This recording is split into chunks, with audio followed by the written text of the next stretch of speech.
रावण का सीता वध के लिए अशोक वाटिका में जाना।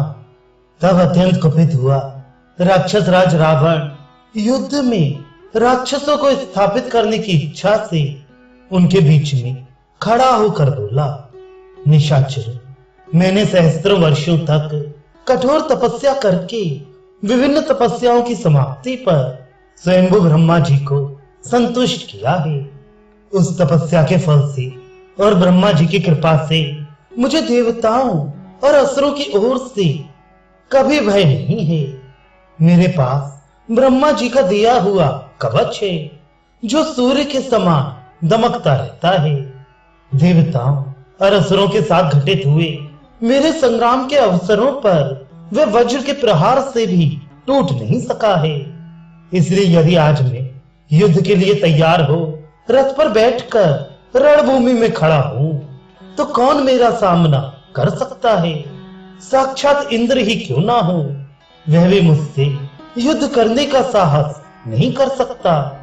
उन दिनों देवासुर संग्राम में प्रसन्न हुए ब्रह्मा जी ने मुझे जो बाण सहित विशाल धनुष प्रदान किया था, आज मेरे उसी भयानक धनुष को सैकड़ों मंगल वाद्यों की ध्वनि के साथ महासमर में राम और लक्ष्मण का वध करने के लिए ही उठाया जाए।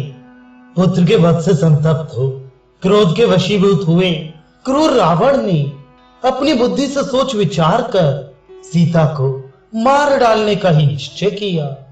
उसकी आंखें क्रोध से लाल हो गईं और आकृति अत्यंत भयानक दिखाई देने लगी। वह सब ओर दृष्टि डालकर पुत्र के लिए दुखी हो दीनतापूर्ण स्वर वाले संपूर्ण निशाचरों से बोला, मेरे बेटे ने माया से केवल वानरों को चकमा देने के लिए एक आकृति को यह सीता है ऐसा कहकर दिखाया और झूठे ही उसका वध किया था। सो आज उस झूठ को मैं सत्य ही कर दिखाऊंगा और ऐसे करके अपना प्रिय करूंगा। उस क्षत्रिय अधम राम में अनुराग रखने वाली सीता का नाश कर डालूंगा।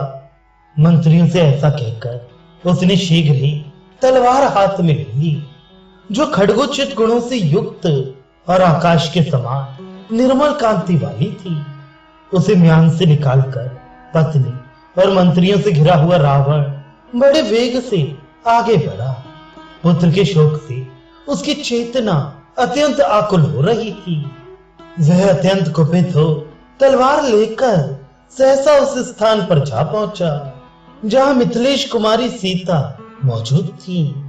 उधर जाते हुए उस राक्षस को देखकर उसके मंत्री सिंहनाद करने लगे।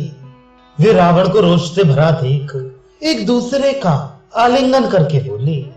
आज इसे देखकर वे दोनों भाई राम और लक्ष्मण व्यथित हो उठेंगे, क्योंकि कुपित होने पर इस राक्षस राज ने इंद्र आदि चारों लोकपालों को जीत लिया और दूसरे बहुत से शत्रुओं को भी युद्ध में मार गिराया था। तीनों लोकों में जो रत्नभूत पदार्थ हैं उन सबको लाकर रावण भोग रहा है। भूमंडल में इसके समान पराक्रमी और बलवान दूसरा कोई नहीं है। वे इस प्रकार बातचीत कर ही रहे थे कि क्रोध से अचेत हुआ रावण अशोक वाटिका में बैठी हुई विदेह कुमारी सीता का वध करने के लिए दौड़ा। उसके हित का विचार करने वाली सुहृद उस रोष भरे रावण को रोकने की चेष्टा कर रही थी, तो भी वह अत्यंत कुपित हो जैसे आकाश में कोई क्रूर ग्रह रोहिणी नामक नक्षत्र पर आक्रमण करता हो, उसी प्रकार सीता की ओर दौड़ा। उस समय सती साध्वी सीता राक्षसियों के संरक्षण में थी। उन्होंने देखा क्रोध से भरा हुआ राक्षस एक बहुत बड़ी तलवार लिए मुझे मारने के लिए आ रहा है।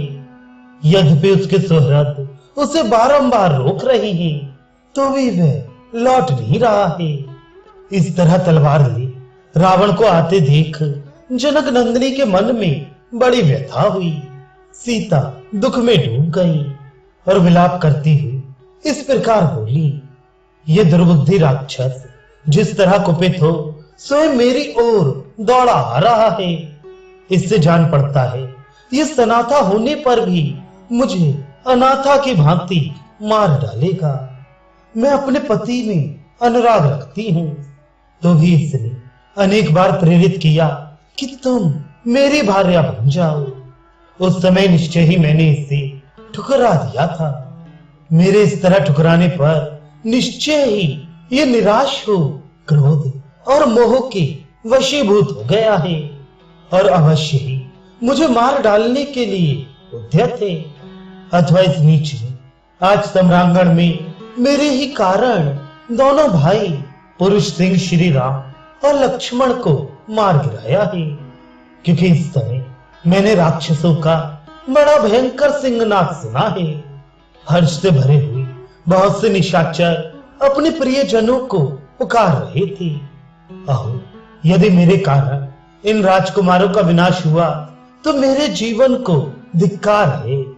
अथवा यह भी संभव है कि पापपूर्ण विचार रखने वाला ये भयंकर राक्षस पुत्र शोक से संतप्त हो श्री राम और लक्ष्मण को न मार सकने के कारण मेरा ही वध कर डाले। मुझ मूर्ख नारी ने हनुमान की कही हुई वह बात नहीं मानी। यदि श्री राम द्वारा जीती ना जाने पर भी उस समय हनुमान की पीठ पर बैठकर चली गई होती, तो पति के अंक में स्थान पाकर आज इस तरह बारंबार शोक नहीं करती। मेरी सास कौशल्या एक ही बेटे की मां है। यदि वे युद्ध में अपने पुत्र के विनाश का समाचार सुनेंगी तो मैं समझती हूँ कि उनका हृदय अवश्य फट जाएगा। वे रोती हुई अपने महात्मा पुत्र के जन्म, बाल्यावस्था, युवावस्था, धर्म कर्म तथा रूप का स्मरण करेंगी। अपने पुत्र के मारे जाने पर पुत्र दर्शन से निराश एवं अचेती हो वे उनका श्राद्ध करके निश्चय ही जलती आग में समा जाएंगी अथवा सरयू की जलधारा में आत्म विसर्जन कर देंगी। पापपूर्ण विचार वाली उस दुष्टा कुबड़ी मंथरा को धिक्कार है, जिसके कारण मेरी सास कौशल्या को ये पुत्र का शोक देखना पड़ेगा। चंद्रमा से बिछुड़कर किसी क्रूर ग्रह के वश में पड़ी हुई रोहिणी की भांति तपस्विनी सीता को इस प्रकार विलाप करती देख रावण के सुशील एवं शुद्ध आचार विचार वाले सुपार्श्व नामक बुद्धिमान मंत्री ने दूसरे सचिवों के मना करने पर भी उस समय राक्षस राज रावण से यह बात कही, महाराज दशग्रीव, तुम तो साक्षात कुबेर के भाई हो, फिर क्रोध के कारण धर्म को तिलांजलि दे विधेय कुमार के वध की इच्छा कैसे कर रही हो?